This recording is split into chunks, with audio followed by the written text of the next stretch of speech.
वह कहते हैं ना कि जैसी करनी वैसी भरनी।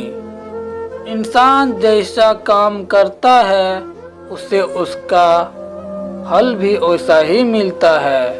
अगर आपने अच्छे कर्म किए होंगे तो आपको उसका अच्छा फल मिलेगा, और आपने बुरे कर्म किए होंगे तो आपको उसका बुरा फल मिलेगा।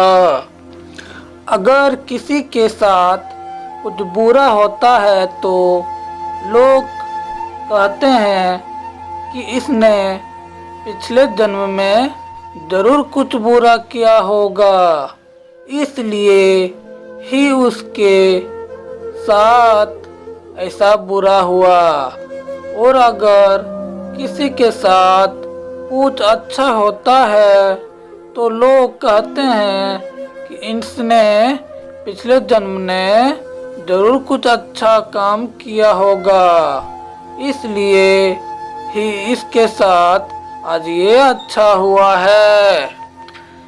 देखा जाए तो आज के जमाने में इंसान को अपने इस जन्म का हिसाब इसी जन्म में चुकाना पड़ता है, क्योंकि पहले भगवान नोटबुक पेन लेकर के हिसाब करते थे, इसलिए उन्हें हिसाब करने में देर लगती थी।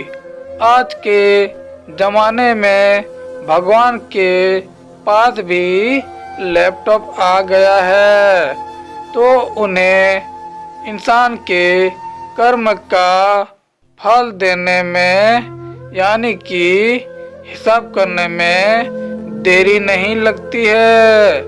आज की ये कहानी जैसी करनी वैसी भरनी। एक बार एक व्यक्ति को रास्ते में यमराज मिल जाते हैं। वह व्यक्ति उन्हें पहचान नहीं पाया। यमराज ने उस व्यक्ति से पीने के लिए पानी मांगा।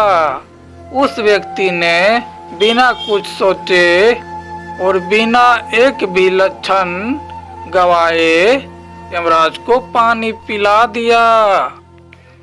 पानी पीने के बाद यमराज ने उस व्यक्ति को बता दिया कि वह उसके प्राण लेने के लिए आए हैं, किंतु उस व्यक्ति ने यमराज की प्यास बुझाई है, इसलिए वो उन्हें अपनी किस्मत बदलने का एक मौका देते हैं। इतना बोलने के बाद यमराज ने उस व्यक्ति के हाथ में एक डायरी दे दी और इस व्यक्ति से कहा कि तुम्हारे पास 10 मिनट का समय है। इस डायरी में तुम जो भी लिखोगे वही सच में हो जाएगा, लेकिन ध्यान रखना कि तुम्हारे पास केवल 10 मिनट है। उस व्यक्ति ने डायरी खोलकर देखा कि पहले ही पेज पर लिखा था कि उसके दोस्त को लॉटरी निकलने वाली है और वो करोड़पति बनने वाला है। वह व्यक्ति ने वहाँ लिख दिया कि उसके दोस्त को लॉटरी ना निकले। अगले पेज पर लिखा था कि उसका एक रिश्तेदार चुनाव जीतकर मंत्री बनने वाला है। उसने वहाँ पर लिख दिया कि उसका रिश्तेदार चुनाव हार जाए।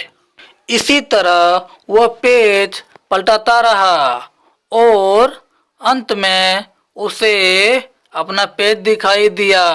जैसे ही उसने कुछ लिखने के लिए अपना पेन उठाया कि यमराज ने उस व्यक्ति के हाथ में से डायरी वापस ले ली और कहा, ली वत्स, तुम्हारे 10 मिनट अब खत्म हो गए हैं, अब कुछ भी नहीं हो सकता।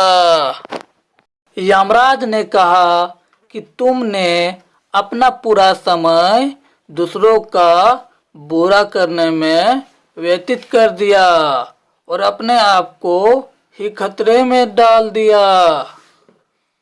अब तो तुम्हारा अंत निश्चित है। अब तुम्हें कोई नहीं बचा सकता, क्योंकि तुम अपने आप को ही नहीं बचा पाए।